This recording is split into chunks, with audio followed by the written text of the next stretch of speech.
We want to thank Todd for inviting us, and when he told me about this, he presented this festival in the perspective of friendship, and that I got that, you know. That's how I identified with this. His friend Daniel Pearl, and who he was a musician with, and you know, my father was a drummer for the Turtles, and so I grew up with music, and I feel about, you know, the musicians in my band the same way, you know, they're like family, so I get that. That's how I got it. So we're glad to be a part of this. Yeah.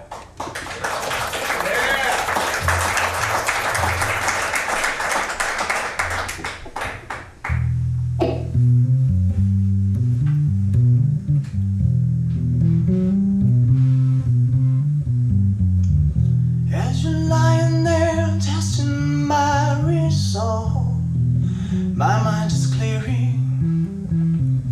Solution slowly taking hold. My fear is fading, your grip is slipping, and from the deepest sleep you still stay.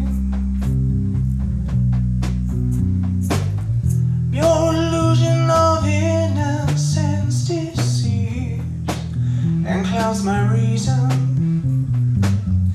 but your faith in my weakness gives me strength, strength to resist you, to overcome you, and when the morning comes you'll be gone. You don't, you don't, you don't, you don't. Your silence says that you don't, you don't, you don't, you don't. You don't, you don't, you don't, you don't. Your silence says that you don't, you don't, you don't, you don't, you don't.